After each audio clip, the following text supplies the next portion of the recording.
बिस्मिल्लाहिर्रहमानिर्रहीम। अस्सलाम वालेकुम बच्चों। प्रीवियस लेक्चर में मैंने आपको एरेज के बारे में बताया था, उनकी बेसिक्स, क्रिएट कैसे करते हैं, इनिशलाइज कैसे करते हैं, इनपुट और आउटपुट कैसे करते हैं, सिंपल इनपुट आउटपुट यानी विदाउट लूप, और उसके बाद फिर विद लूप इनपुट आउटपुट कैसे करते हैं।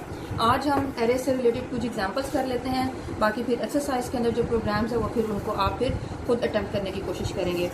तो सबसे पहले हम स्टार्ट करते हैं। ये कुछ बेसिक एग्जांपल्स थी जो मैं आपको लास्ट लेक्चर में कवर करवा चुकी हूँ।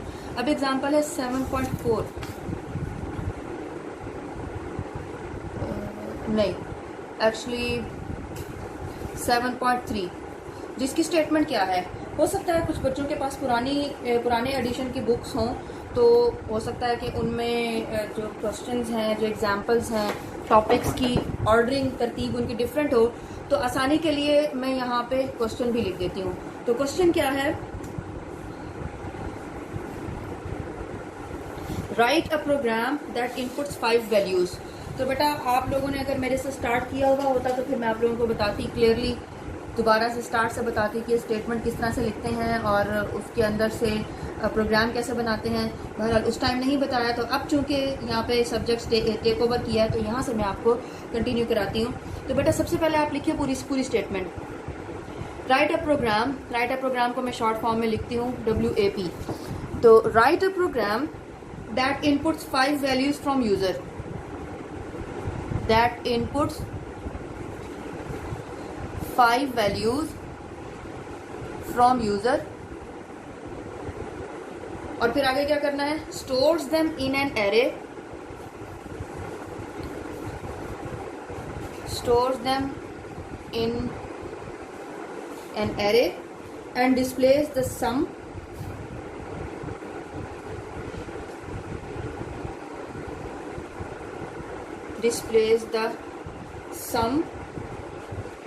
and average of these values। यानी इसका मतलब ये है कि हम यहाँ पे एक एरे क्रिएट कर लेते हैं। अगेन मैं आपको बता रही हूँ, ये एरे इस डायरेक्शन में भी हो सकता है और ये एरे इस डायरेक्शन में भी हो सकता है।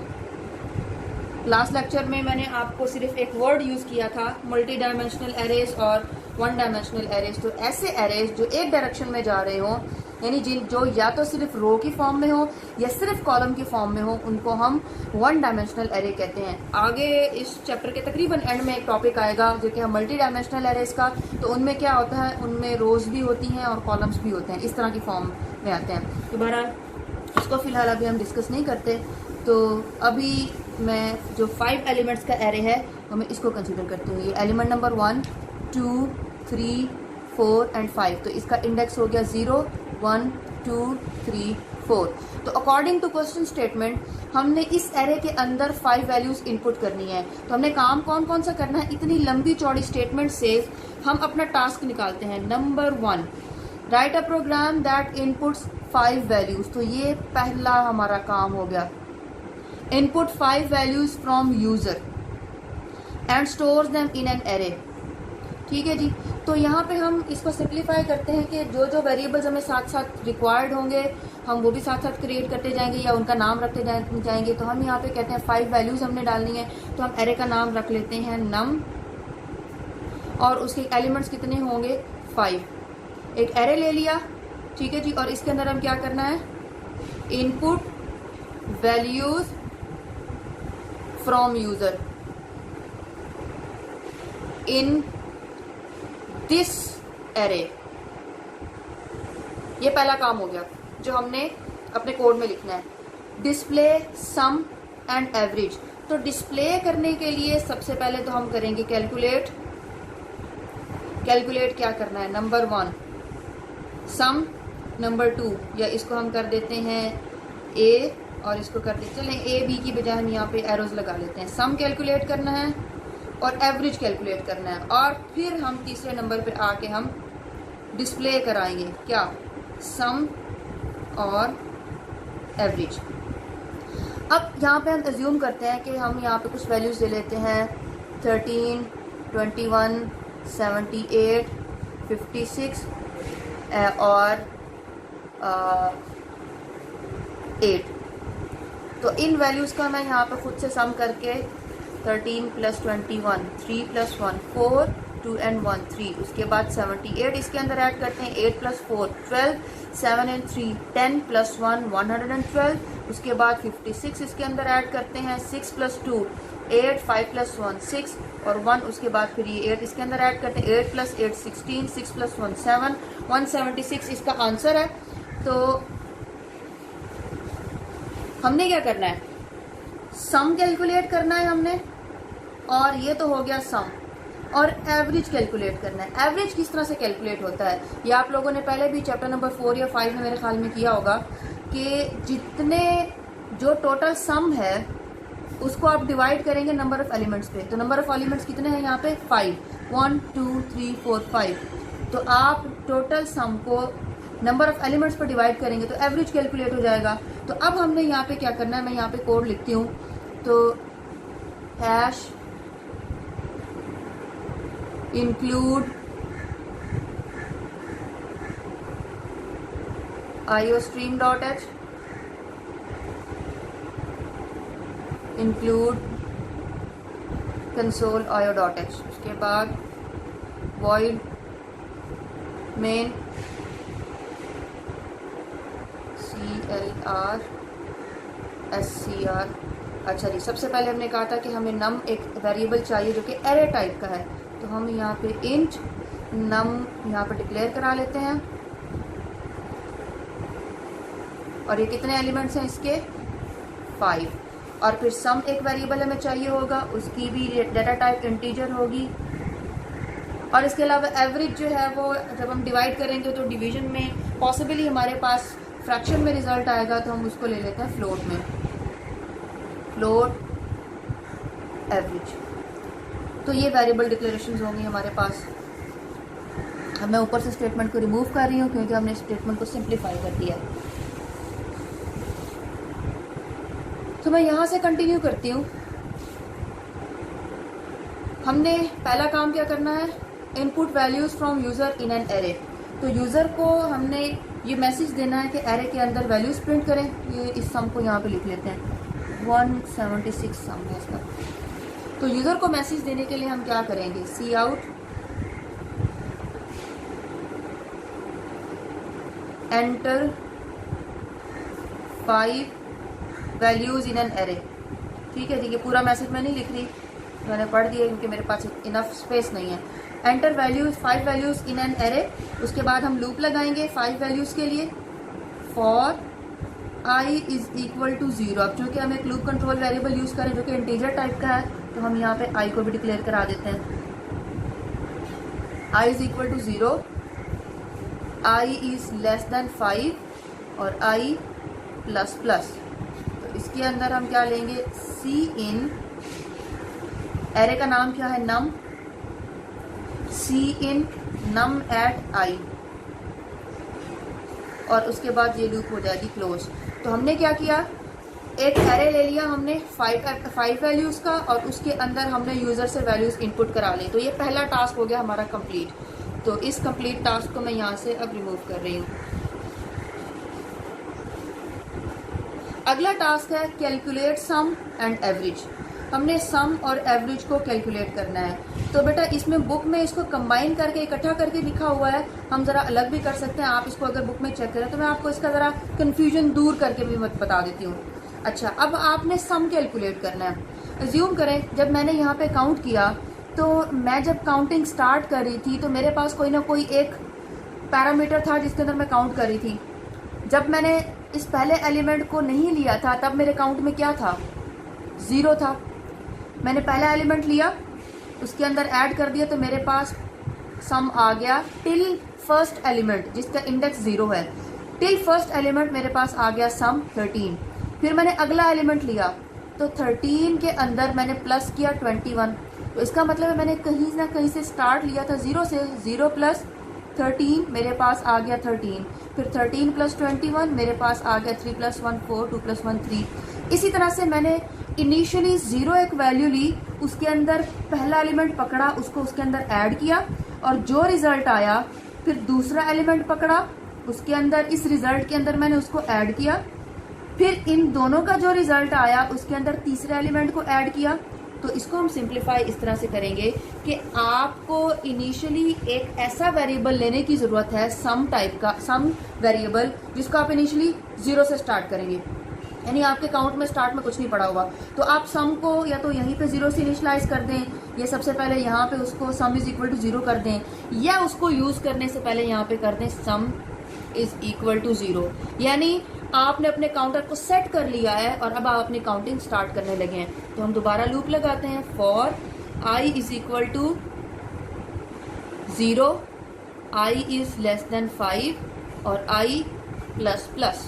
तो हम यहाँ पे कर लेते हैं sum is equal to sum plus num at आई।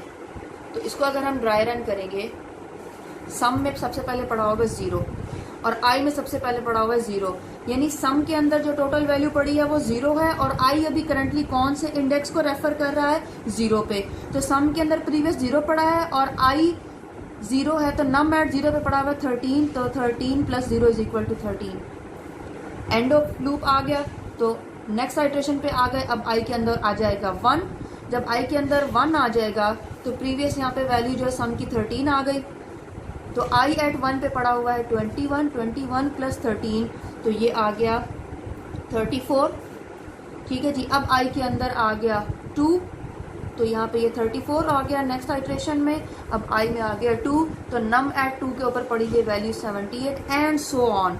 इस तरह से आप लोगों ने, जिस तरह से बेटा मैंने लास्ट लेक्चर में आपको टेबल के थ्रू इसको रन करना सिखाया था, तो आप इसको बेटा खुद से कंप्लीट ड्राई रन करेंगे। जब ये लूप टर्मिनेट होगी तो सम वेरिएबल के अंदर पड़ा हुआ होगा 176। इसको ड्राई रन करके देख लें। तो हमने कैलकुलेट सम कर लिया, पहला ये वाला पार्ट हमारा हो गया। अब उसके बाद हमने एवरेज कैलकुलेट करना है। एवरेज का फॉर्मूला मैंने अभी बताया था, सम को डिवाइड कर दें, average is equal to sum divided by number of elements कितने हैं, 5। ठीक है जी, तो एवरेज भी हमने कैलकुलेट कर ली। यहाँ पे एक और बात अपने जहन में रखें, अगर तो आप एवरेज में कंप्लीट फ्रैक्शनल रिजल्ट लेना चाह रहे हैं तो इसका मतलब है आपने उसको फ्लोटिंग पॉइंट डाटा टाइप में आपने डिक्लेयर किया, लेकिन ये एक इंटीजर टाइप की वैल्यू है और ये भी एक इंटीजर टाइप की वैल्यू है। तो आप लोगों ने चैप्टर नंबर 4 में पढ़ा होगा, when an integer is divided by an integer then result is also an integer. तो रिजल्ट जो है वो भी इंटीजर इसमें आएगा, होल वैल्यू में आएगा। तो इसको तो एवरेज को फ्लोट में लेने का फायदा नहीं है। तो अगर आपने कंप्लीट रिजल्ट लेना है तो आप क्या करेंगे, टाइप कास्टिंग करेंगे। सॉरी, टाइप कास्टिंग नहीं करेंगे, किस तरह से करेंगे, इसको कर दें 5.0। टाइप कास्टिंग की वहाँ पे जरूरत पड़ती है जहाँ पे दोनों वेरिएबल्स हों। यहाँ पे हमारे पास चूंकि एक नंबर है तो नंबर को हमने 5.0 कर दिया, यानी हमने इस एक्सप्रेशन में इस नंबर को हमने फ्लोट बना दी और ये इंटीजर है।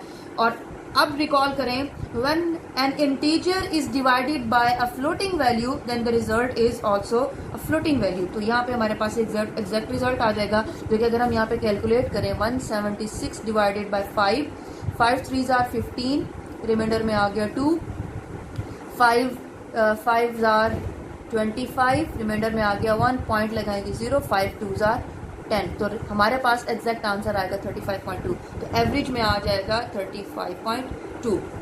तो अब हमारा कैलकुलेट, दोनों हमने वैल्यूज कैलकुलेट कर ली हैं। अब हमने कराना है डिस्प्ले। तो डिस्प्ले के लिए डेफिनेटली हमने सी आउट स्टेटमेंट लेनी है। तो हम यहाँ पे यूजर को मैसेज देते हैं, सी आउट सम इज या sum of the array element is, जो भी आप अच्छा सा मैसेज बनाना चाहें। मैं यहाँ पे शॉर्ट मैसेज ही लेती हूँ, सम इज, उसके साथ सम की वैल्यू हम यहाँ पे कंबाइन कर लेते हैं और उसके बाद यहाँ पे ले लेते हैं एंड एल, ताकि जो रिजल्ट है, अगला रिजल्ट है वो नेक्स्ट लाइन पे आए। उसके बाद हम यहाँ पे कर लेते हैं सी आउट, एक ही स्टेटमेंट में भी कर सकते हैं लेकिन मैं वैसे ही अलग अलग स्टेटमेंट में करनी। Average is average AVG. तो अब यहाँ पे एंडर लगाने की जरूरत नहीं, क्योंकि हमने मजीद तो आउटपुट कोई देनी नहीं है। तो हमारा प्रोग्राम हो गया कंप्लीट और इसको अब हम कर लेते हैं एंड। जैसे ही प्रोग्राम एंड हो, सबसे पहला काम आपने ये करना है कि आप चेक करें कि आपने जितने वेरिएबल्स थे वो सारे के सारे का डिक्लेयर हो गए हैं, कोई गलती से डिक्लेयर होने के लिए रह तो नहीं गया। हम यहाँ पे अपनी स्टेटमेंट्स जो हैं वो अपना प्रोसेस यहाँ से स्टार्ट कर रहे हैं। आई वेरिएबल यहाँ पे यूज हो रहा है तो आई को डिक्लेयर कर दिया। नम वेरिएबल एरे टाइप का वेरिएबल है तो ये भी हमने यूज कर लिया। उसके बाद दोबारा आई आ रहा है तो वो भी हो गया। सम को भी हमने डिक्लेयर कर दिया है। एवरेज को भी डिक्लेयर कर दिया है। तो सारे वेरिएबल्स डिक्लेयर्ड हैं, तो इसका मतलब ये हुआ कि आपका प्रोग्राम कंप्लीट है।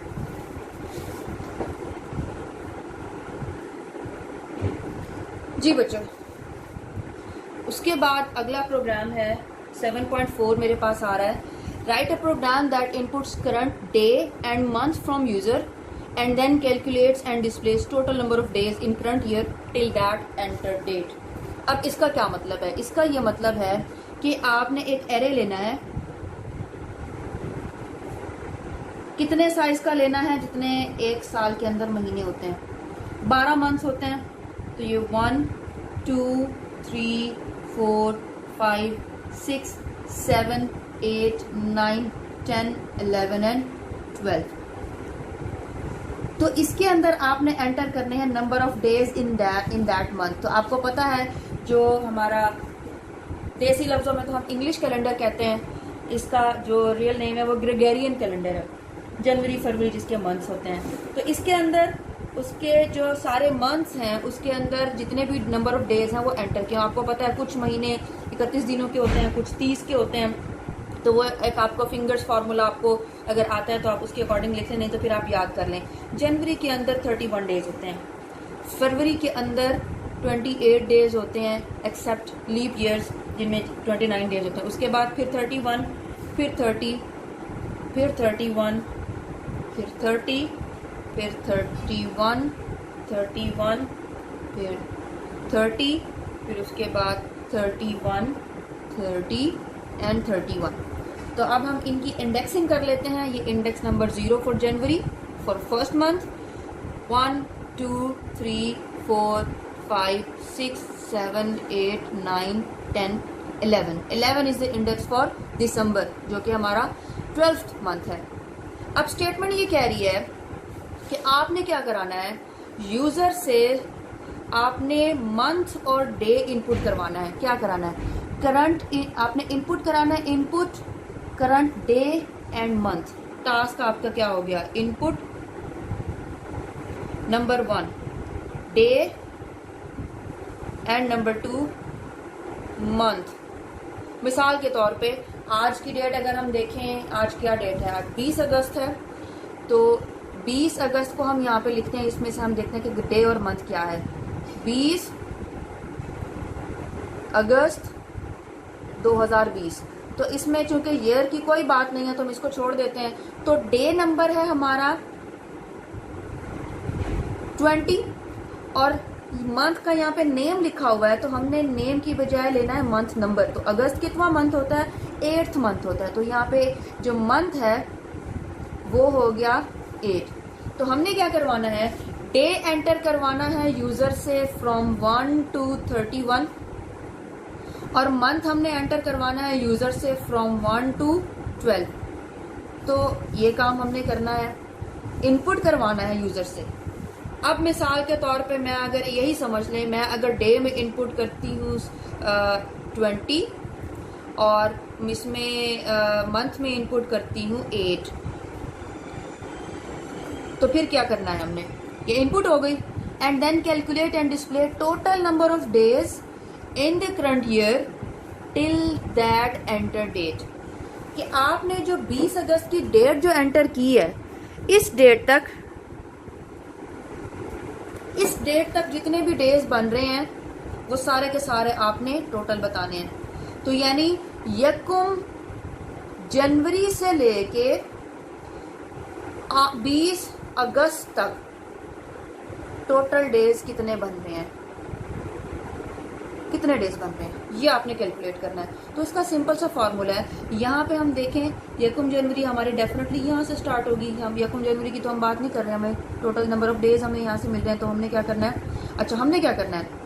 हमने ऐड करना है जनवरी के अंदर जितने डेज हैं 31 प्लस फरवरी के अंदर जितने डेज हैं जो कि है 28 प्लस मार्च के अंदर जितने डेज हैं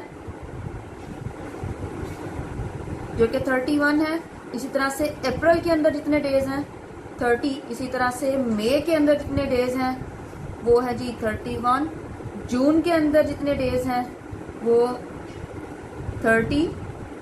जुलाई के अंदर जितने डेज हैं 31। और अगस्त, चूंकि अभी हमने इस महीने की बात की है, अगस्त की सिर्फ 20 दिन हमने इंक्लूड करने हैं, तो जो डेट, जो मंथ एंटर किया हुआ होगा उस मंथ को हमने पूरा इसके अंदर ऐड नहीं करना। यानी जितने मंथ्स हैं, जो मंथ एंटर किया है यूजर ने, उससे एक मंथ पीछे तक जितने भी महीने हैं, इसका मतलब वो सारे महीने कंप्लीट हो चुके हैं, करंट मंथ कंप्लीट नहीं हुआ, तो करंट मंथ से पिछले जितने भी महीने हैं, अगस्त हमारा बन रहा है ये, और पिछले महीने ये हैं, इन सारे के सारे महीनों के जितने भी डेज हैं उनको ऐड अप कर लें। तो अज्यूम कर लें कोई सी भी वैल्यू कि क्या इसका रिजल्ट बनता है, कुछ भी इसकी वैल्यू अगर टोटल बनती है, तो इसका जो भी सम होगा उसके अंदर करंट मंथ की जो डेट हमने डाली है वो हमने डाली है 20।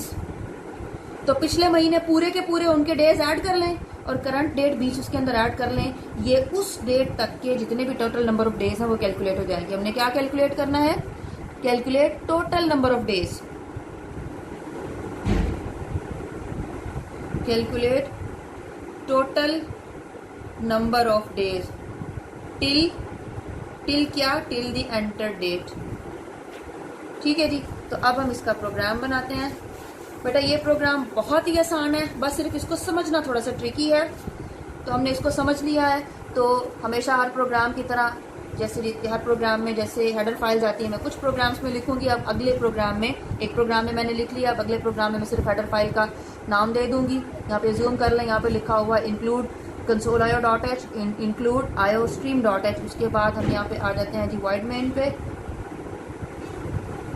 उसके बाद स्टार्ट कर लेते हैं। क्लियर स्क्रीन, आपको पता है इसका क्या फंक्शन है, लगाएं या ना लगाएं आपकी मर्जी है। अच्छा, तो हमने क्या कराना है? Input day and month. Input month और डेट हमने एंटर करने हैं, तो उसके लिए हमारे पास इस एरे का पहले मौजूद होना जरूरी है। तो आप पहले एक एरे क्रिएट कर लें। डेटा टाइप इसकी क्या होगी? इंटीजर। इंट मंथ या नंबर ऑफ डेज कर लेते हैं। नंबर ऑफ, क्या नाम इसका रखें? Number underscore of underscore days is equal to, it is a valid variable name, क्योंकि मैंने इसके अंदर अंडरस्कोर यूज़ किया है, और अंडरस्कोर इसलिए यूज़ किया है ताकि इस वेरिएबल का नाम पढ़ा जाने में आसान हो। अगर मैं अंडरस्कोर नहीं यूज़ करूंगी तो ये बेटा ये बनेगा नंबर ऑफ डेज। तो ये कुछ नहीं पता चल रहा है क्या लिखा हुआ है, नूफ डेज पता नहीं क्या है, तो इसलिए मैंने अंडरस्कोर इसके अंदर डाला है ताकि इसकी रीडेबिलिटी बढ़ जाए। तो अब यहाँ पे नंबर ऑफ डेज, और इसका हम यहाँ पे इसको रखते हैं, चलें 12 यहाँ पे दे देते हैं। लास्ट टाइम मैंने आपको ये बताया भी था कि आप साइज़ यहाँ पे मेंशन करें या ना करें, लेकिन ये ब्रैकेट ज़रूर रखनी है। तो अब यहाँ पे इसके अंदर ये जो एलिमेंट्स लिखे हैं 31, 28, 31, 30, 31, 30, 31, 31, 30, 31, 30 और 31, ये अकाउंट करते हैं। टोटल 12 वैल्यूज हैं, 1 2 3 4 5 6 7 8 9 10 11 12 जी, ये पूरा एरे है। अच्छा जी, ये पहला काम हो गया। अब हमने यूज़र से इनपुट करवाने हैं। डेज और मंथ दोनों के अंदर न्यूमेरिक इंटीजर वैल्यू आएगी, तो उसके लिए भी हम वेरिएबल्स क्रिएट करा लेते हैं। डे के लिए डी ले लेते हैं, और मंथ के लिए हम ले लेते हैं एम। और उसके बाद हम यूज़र को मैसेज, अच्छा उसके बाद टोटल नंबर ऑफ डेज भी हमने लेने हैं, टोटल अंडरस्कोर डेज, और इसको हम स्टार्ट करा लेते हैं 0 से। अब हम यूज़र को मैसेज देते हैं सी out enter day and month. Clear करने के लिए हम यहाँ पे आगे ये भी कह देते हैं डे एंड मंथ नंबर, ताकि यूजर को डाउट ना हो कि उसने मंथ का नेम एंटर करना है या उसका नंबर एंटर करना है। उसके बाद सी इन करा लेते हैं। सी इन, तो पहले हमने डे का मैसेज दिया है, तो डे के लिए जो वेरिएबल यूज कर रहे हैं हम डी, और दूसरा वेरिएबल कौन सा है? Month number. तो मंथ नंबर के लिए हम वेरिएबल हमने डिक्लेयर कराया है एम। तो ये वाला काम हमारा हो गया। इनपुट हमने करा ली, ये एरे भी हमने ले लिया। अब मैं यहाँ से इसको कर रही हूँ क्लीन।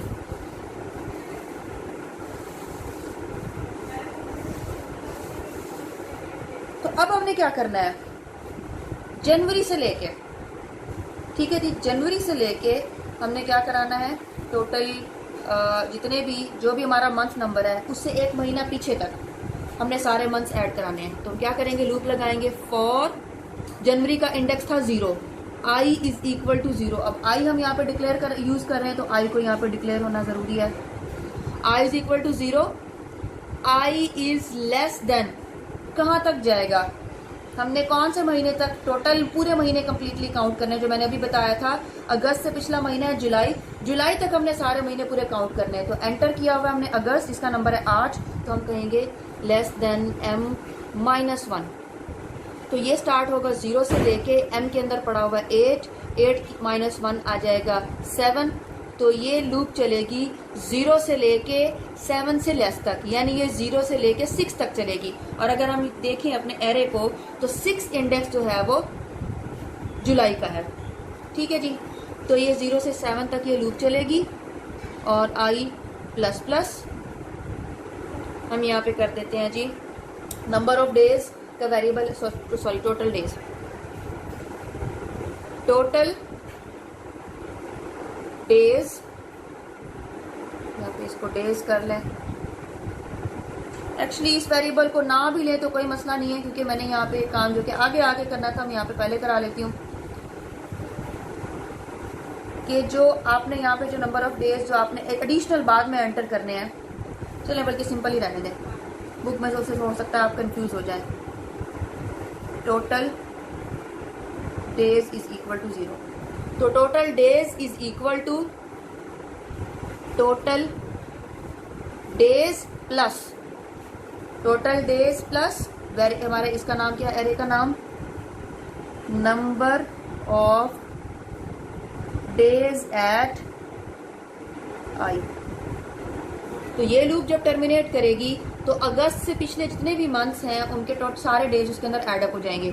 अब उसके बाद अगस्त के जो हमने 20 दिन और उसके अंदर डाले थे, तो हम क्या करेंगे, total days is equal to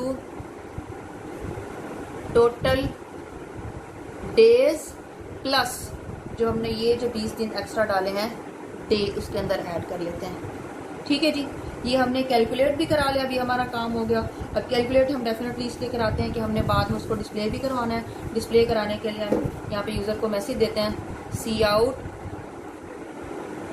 total days in that year till enter date are total days.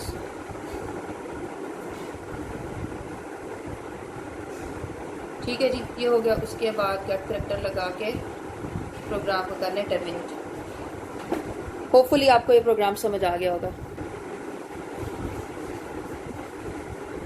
जी बेटा, अगला प्रोग्राम है जो कि मेरे पास है, program number 7.5। Write a program that inputs age of different persons and counts the number of people. Count करना है क्या, नंबर ऑफ पीपल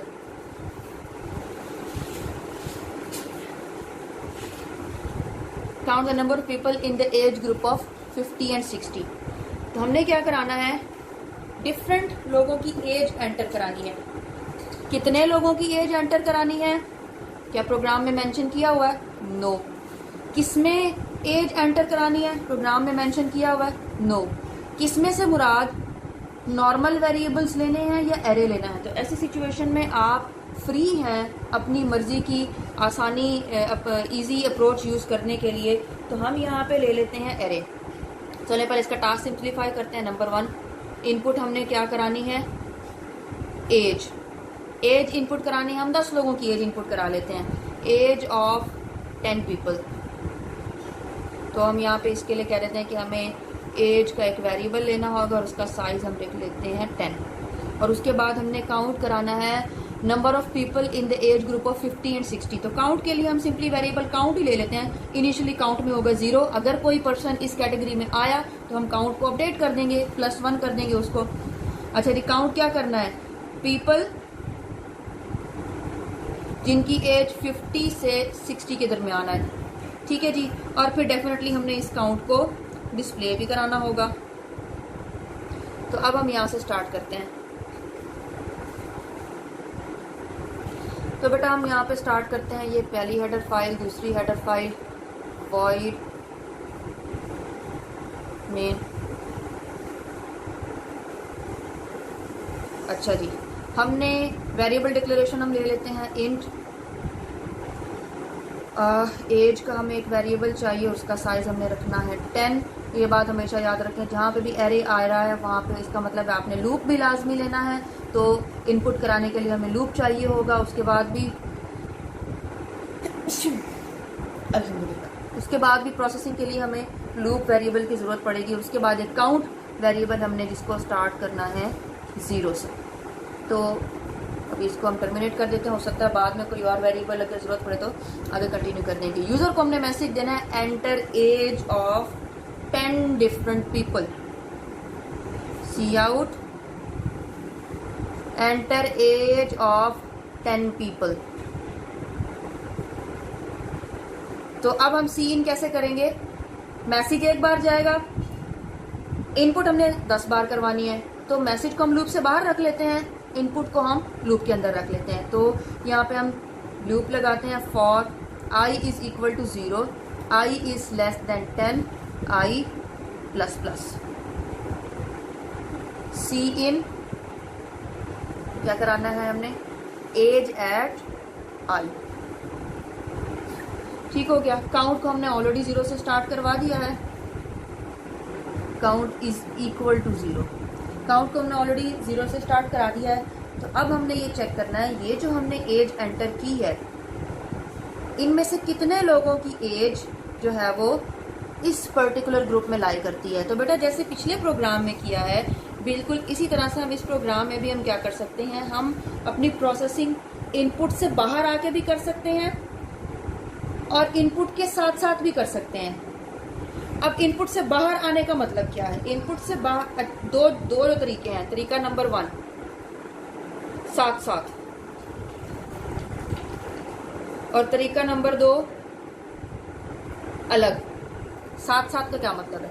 साथ साथ का ये मतलब है, ये जैसे मैं इनपुट कर रही हूँ तो यहाँ पे मैं साथ ही जो भी वैल्यू एंटर करूँ तो मैं साथ ही चेक करूँ क्या वो वैल्यू इस रेंज में आ रही है। अगर वो इस रेंज में आ रही है तो हम काउंट के अंदर ऐड कर दें, अगर इस रेंज में नहीं आ रही तो सिंपली छोड़ दें। फिर अगली आइट्रेशन आएगी, अगली इनपुट होगी। मैं दोनों तरीके इससे आपको करके दिखाती हूँ।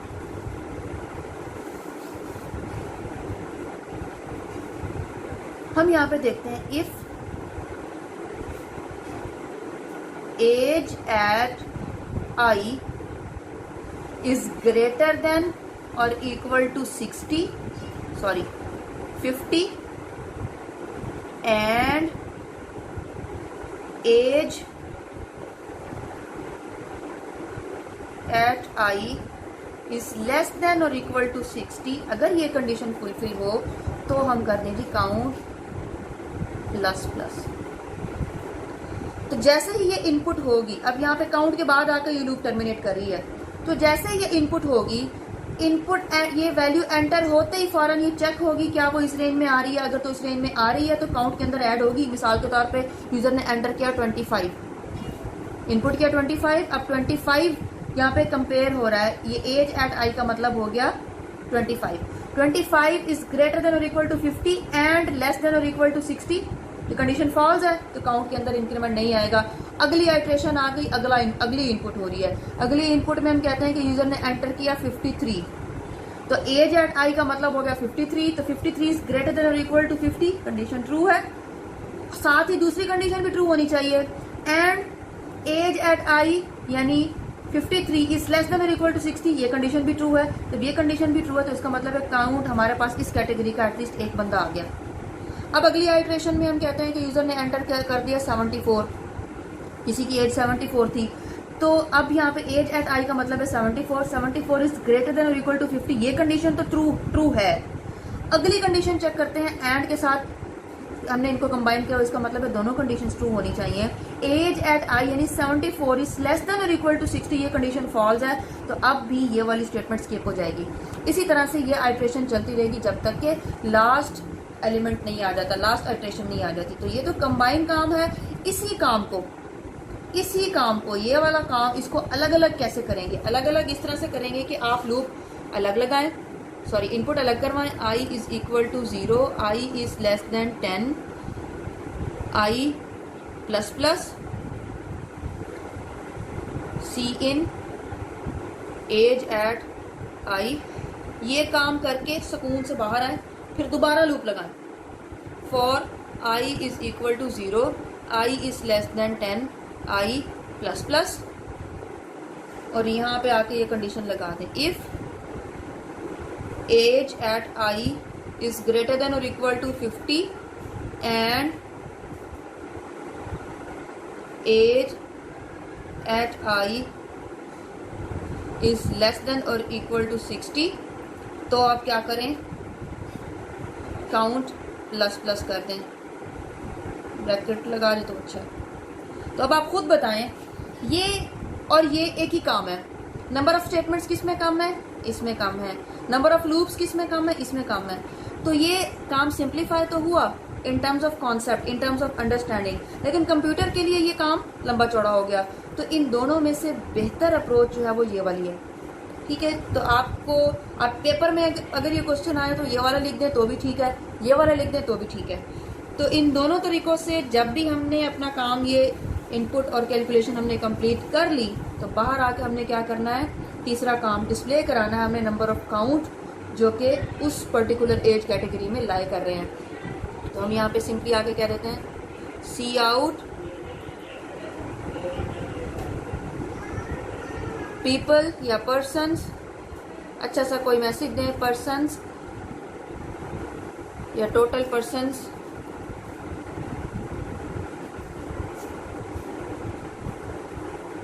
इन total persons of age 50 to 60 are, यहाँ पे आप डिस्प्ले करा दें काउंट की वैल्यू, और ये प्रोग्राम हो गया ख़त्म। ठीक हो गया।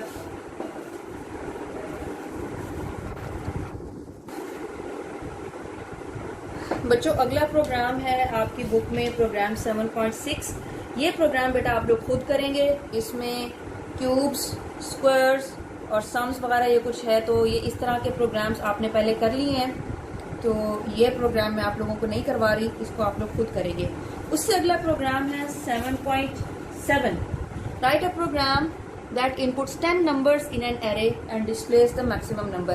ये 10 नंबर्स का प्रोग्राम है। मैं इसका कॉन्सेप्ट देने के लिए अभी मैं इसको 5 नंबर का एरे में यूज कर रही हूँ, जिसका इंडेक्स होगा 0, 1, 2, 3 एंड 4। तो आपने क्या कराना है, ये 10 नंबर्स आपने यूजर से इनपुट करने हैं, और इनपुट करने के बाद आपने जो प्रोसेसिंग आपने जो करानी है, प्रोसेसिंग ये है कि आपका प्रोग्राम इनमें से मैक्सिमम नंबर फाइंड आउट करे। मैक्सिमम नंबर हम किस तरह से फाइंड आउट करेंगे? अगर आपके पास मिक्स वैल्यूज हों, आप उनमें से मैक्सिमम नंबर कैसे फाइंड आउट करेंगे? आप सबसे पहली वैल्यू जो है उसको कंपेयर करेंगे अगली वैल्यू से। इस कंपैरिजन में क्या है, ग्रेटर वैल्यू कौन सी है? डेफिनेटली ये वाली ग्रेटर वैल्यू है। तो आप करेंगे, अभी तक आपने सिर्फ 2 वैल्यूज का कंपैरिजन किया है, तो आप कहेंगे कि ग्रेटर वैल्यू है 13। ठीक हो गई। तो 13 को आप सेव कर लें किसी वेरिएबल के अंदर, और उस वेरिएबल का नाम रख दें मैक्स। मैक्स में आपने रख दिया 13। इन दो के कंपैरिजन में जो मैक्सिमम वैल्यू थी वो 13 थी। ठीक है जी। अब ये इसका जो कंपैरिजन है हमने करना है इसके साथ। इन दोनों के कंपैरिजन में जो बड़ी वैल्यू है वो कौन सी है? 13 बड़ी है या 225 बड़ी है? तो डेफिनेटली 225 बड़ी है। तो आप मैक्सिमम वैल्यू, वेरिएबल की वैल्यू है वो चेंज कर दें, जो ग्रेटर वैल्यू है वो इसके अंदर डाल दें, जो क्या है 225। फिर आप इस रिजल्ट का कंपैरिजन अगले एलिमेंट के साथ कर लें। देखने में तो हमें ये नजर आ रहा है कि 225 ही इनमें से बड़ा है, लेकिन याद रखें कंप्यूटर की तो आंखें नहीं है। कंप्यूटर तो जब तक उन बाकी आगे वाली वैल्यूज को जाके उसको इसके साथ कंपेयर करके रिजल्ट्स नहीं देगा, ट्रू फॉल्स में रिजल्ट नहीं देगा, उसको पता नहीं चलेगा। तो हमने ये कंपैरिजन तब तक परफॉर्म करना है जब तक कि हमारे पास लास्ट एलिमेंट नहीं आ जाता। तो अब आपने क्या करना है, करंट मैक्सिमम वेरिएबल वैल्यू आपने कंपेयर करनी है अगले एलिमेंट के साथ। तो 225 का कंपैरिजन जब हम 41 के साथ करते हैं तो डेफिनेटली 225 बड़ी वैल्यू है, इन दोनों में से ग्रेटर है। अभी मैं ग्रेटर का वर्ड यूज कर रही हूँ। फिर अगला एलिमेंट पकड़ें और उसके साथ इसको कंपेयर करें, 97 और 225 का कंपैरिजन करें, कौन सी वैल्यू इनमें बड़ी है, तो डेफिनेटली 225 बड़ी है। तो ये काम तब तक करते रहें जब तक के लास्ट एलिमेंट ना आ जाए। जैसे ही आपके नंबर ऑफ एलिमेंट्स खत्म होंगे तो आपका जो मैक्सिमम जो वेरिएबल है उसके अंदर आपकी एक्चुअली मैक्सिमम वैल्यू पड़ी हुई होगी।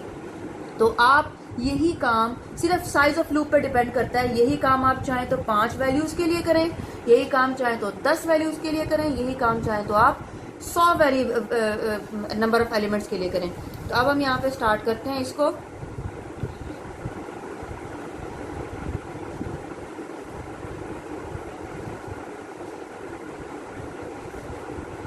चलिए, हमने यहाँ पे एक वेरिएबल लेना है एरे टाइप का, इंट एरे, और उसका हमने साइज कितना रखना है 10।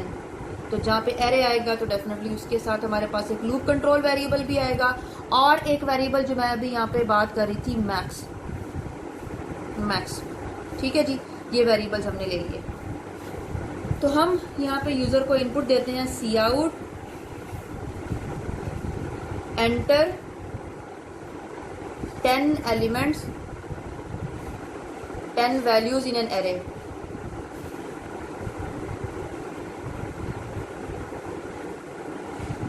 तो 10 वैल्यूज एंटर कराने के लिए हमने लूप लगाना है for I is equal to 0, I is less than 10 और I प्लस प्लस। तो यहाँ पे आके हम सी इन करा लेते हैं, cin array at I। Again वही पिछले प्रोग्राम की तरह, आप चाहें तो साथ साथ मैक्सिमम कैलकुलेट करते हैं, चाहें तो इस लूप से बाहर आके करें।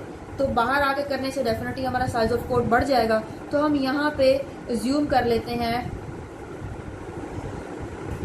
बल्कि नहीं, इसमें चूंकि फर्स्ट एलिमेंट है तो उसको रहने दें, चलें हम अलग अलग ही कर लेते हैं। Cin array at I, तो आपने यहाँ पे 10 एलिमेंट्स आपने इसके अंदर इनपुट करवा लिए। तो अब आप क्या करेंगे, पहले एलिमेंट को आपने खुद मान लेना है कि वो क्या है, मैक्सिमम है। तो यहाँ पे पहला एलिमेंट का इंडेक्स क्या होगा, एरे एट 0, इसकी वैल्यू आप मैक्सिमम में डाल दें। इस तरह से मैंने कहा था ना कि मैंने इनिशियली 13 को मैक्सिमम माना, 13 का कंपैरिजन किया अगले एलिमेंट से। 13 एक्चुअली जो भी था वो एक्चुअली पहला एलिमेंट था जिसका इंडेक्स था 0, उसको हमने खुद से मैक्सिमम मान लिया। अब इसका कंपैरिजन हम करते जाएंगे आगे। अगला एलिमेंट कौन सा है, 2, इसका इंडेक्स क्या है 1। तो अब हम यहाँ पे लूप लगाएंगे for I is equal to 1, I is less than 10 और I plus plus. If array at I is greater than max, यानी एरे एट I की वैल्यू है 2 अगर ग्रेटर हो मैक्स से जो कि है 13, तो हमने क्या करना है, max is equal to array at I। अगर तो ये कंडीशन ट्रू होगी तो मैक्सिमम वेरिएबल की वैल्यू अपडेट होगी, अगर ट्रू नहीं होगी तो ये अपडेट नहीं होगी। तो अब अगर आप इसको ड्राई रन करें, I में सबसे पहले पड़ा हुआ है 1, तो एरे एट 1 की वैल्यू क्या है, एरे एट 1 की वैल्यू है 2 और मैक्सिमम में अभी हमने क्या रखा, एरे एट 0 की वैल्यू है 13, तो मैक्सिमम में पड़ा है 13। तो 2 is greater than 13 condition false है, ये स्टेटमेंट एग्जीक्यूट नहीं करेगी, सिंपली नेक्स्ट आइटरेशन आ जाएगी तो एरे एट 2 आ जाएगा। एरे एट 2 के ऊपर पड़ा हुआ है 225, तो 225 का कंपैरिजन हमने करना है 13 से, तो एक्चुअली 225 इज ग्रेटर देन 13। तो हम क्या कर देंगे, ये कंडीशन ट्रू है, ये स्टेटमेंट एग्जीक्यूट करेगी। Array at I, currently array at I क्या है 225 असाइन करते हैं मैक्स को, तो अब मैक्स के अंदर वैल्यू हो जाएगी अपडेट। तो अब नेक्स्ट आइटरेशन जब आएगी तो नेक्स्ट आइटरेशन में I की वैल्यू क्या होगी 3, तो एरे एट 3 के ऊपर क्या पड़ा होगा 41, तो 41 इज ग्रेटर देन, अभी हमने मैक्स के अंदर क्या डाला है 225, तो यहाँ पे 225 अपडेट हो चुका होगा लास्ट स्टेटमेंट में। तो 41 इज ग्रेटर देन और ग्रेटर देन 225, तो 225 के ग्रेड से ग्रेटर नहीं है, तो इसका मतलब है मैक्स के अंदर वही 225 पड़ा रहेगा। इसी तरह से अगली स्टेटमेंट में, तो ये बेटा ये आप बाकी ड्राई रन आप इसको खुद कंप्लीट कर लेंगे। ये लूप तब तक चलेगी जब तक कि आपकी लास्ट आपका एरे का एलिमेंट नहीं आ जाता। जैसे ही आपकी ये लूप टर्मिनेट करेगी, मैक्स वेरिएबल के अंदर वो मैक्सिमम पड़ा होगा, जो भी आपकी मैक्सिमम वैल्यू है, तो बाहर आके आप सिंपली डिस्प्ले करा दें मैक्सिमम इज मैक्स, और उसके बाद गेट कैरेक्टर लगा के प्रोग्राम को एंड कर दें। इसी तरह से बेटा इसके साथ है अगला प्रोग्राम 7.9, वो है मिनिमम नंबर का, सॉरी 7.8, कि आपने 10 वैल्यूज एंटर करानी है और मिनिमम वैल्यू फाइंड आउट करना है। तो बेटा मिनिमम के लिए आपने सिंपल एक काम करना है। क्या काम करना है? ये जो कंपैरिजन है इसको आपने रिवर्स कर देना है, इसको रिवर्स करना है और मैक्स की बजाय आपने मिनिमम वैल्यू वेरिएबल ले लेना है। ये दो काम करें। तो जहां जहां मैक्स आ रहा है, यहाँ पे मैक्स आ रहा है, यहाँ पे मिन लिख दें, यहाँ पे मैक्स आ रहा है, यहाँ पे मिन लिख दें, यहाँ पे मैक्स आ रहा है, यहाँ पे मिन लिख दें। ये चेंज करना है, यहाँ पे मैक्स आ रहा है, यहाँ पे भी मिन लिख दें। ये चेंज करना है और इस कंपैरिजन को रिवर्स कर दें। दैट्स इट, आपका अगला प्रोग्राम भी हो गया। उससे अगला प्रोग्राम है 7.9। जी बेटा, अगला प्रोग्राम है प्रोग्राम 7.9, जो कि आपसे ये कहता है कि write a program that inputs 5 numbers in an array. 5 number आपने एरे के अंदर इनपुट करवाने हैं, ठीक है जी। Input 5 numbers in an array. फिर आपने डिस्प्ले क्या कराना है? Display them in actual order and reverse order. Actual order, तो ये काम तो हम अभी तक मुसलसल कर चुके हैं, स्टार्ट में भी हमने किया था कि एरे को आपने जैसे इनपुट किया वैसे का वैसे आपने उसको डिस्प्ले करा देना है। तो हम यहाँ पे इसको स्टार्ट करते हैं। डायरेक्ट मैं यहाँ पे इधर से स्टार्ट करती हूँ। ये इससे पहले आप देखें हेडर फाइल्स भी आ गई, वाइड मेन भी आ गया। उसके बाद मैं प्रोग्राम के अंदर से स्टार्ट करती हूँ। एक एरे लेना है, इंट एरे 5 एलिमेंट्स का लेना है। जब 5 एलिमेंट्स का एरे लेंगे तो उसके साथ आपको लूप भी लाजमी लेना पड़ेगा। यूजर को मैसेज दें सी out enter 5 elements in an array. तो 5 एलिमेंट्स इनपुट कराने के लिए आप लूप स्टार्ट करें। i is equal to 0, i is less than 5, i plus plus C in array at i। ये इनपुट वाला काम हो गया। अब अगला काम क्या है? Display the array in actual order. Actual order से मुराद क्या? आप अज्यूम करें कि जब हमने यहाँ पे इस लूप के थ्रू इनपुट करवाए तो पहले एलिमेंट में हमने डाला 15, फिर 29, फिर 7, फिर 309, फिर 98। तो आपने पहले ये सारे के सारे एलिमेंट्स इसी ऑर्डर में डिस्प्ले करवाने हैं। तो ऑर्डर में, इसी ऑर्डर में डिस्प्ले कराने के लिए हम क्या करते हैं? हम यहाँ पे मैसेज देते हैं यूजर को cout array in actual order. तो उसके लिए हम यहाँ पे लूप लगाते हैं for i is equal to 0, i is less than 5, i plus plus. किस तरह से लूप लगाएंगे? सिंपल, हमने सी आउट कराना है, जो एरे का जो पर्टिकुलर एलिमेंट होगा उसकी वैल्यू हमने डिस्प्ले करानी है। हमारे एरे का नाम क्या है? ar at i। ये वैल्यू डिस्प्ले करा के नेक्स्ट लाइन पे जाएगा। तो आई में पहले होगा 0, 0th इंडेक्स पे पड़ा होगा 15। चले आउटपुट मैं यहाँ पे आपको करके दिखा देती हूँ।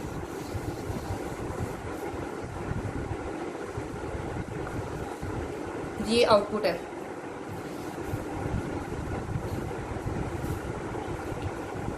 तो एरे एट 0 पे पड़ा हुआ है 15, तो ये 15 डिस्प्ले हुआ है। एंडल की वजह से कर्सर नेक्स्ट लाइन पे आया।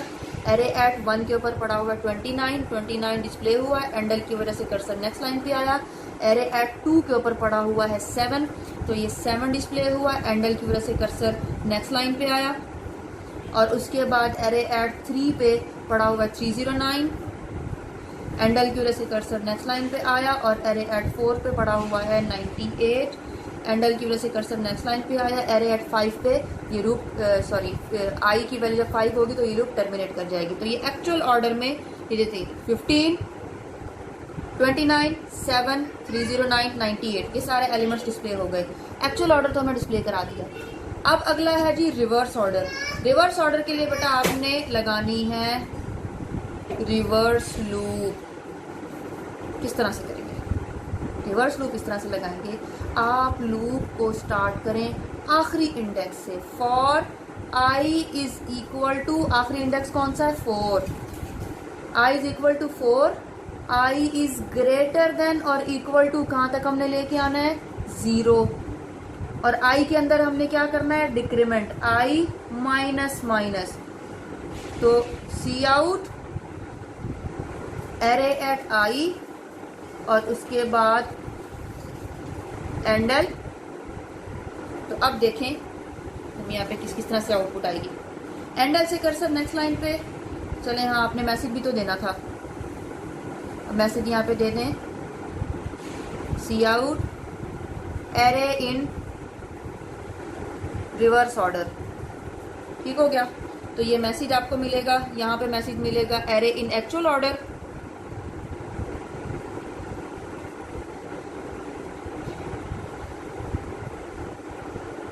और यहाँ पे मैसेज मिलेगा एरे इन रिवर्स ऑर्डर। तो सबसे पहले यहाँ पे एरे एट आई पे पड़ा हुआ है 4, सॉरी आई में पड़ा हुआ है 4, तो एरे एट 4 में पड़ा हुआ है 98। एंड आई की वजह से कर्सर नेक्स्ट लाइन पे आया।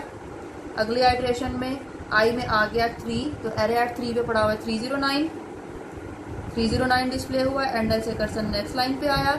उसके बाद आई में आ गया 2, एरे एट 2 पे पड़ा हुआ है 7, कर्सर नेक्स्ट लाइन पे आया। तो उसके बाद इसमें आ गया 1, एरे एट 1 पे है जी 29, कर्सर नेक्स्ट लाइन पे आया। उसके बाद एरे एट 0 पे पड़ा हुआ है जी 15।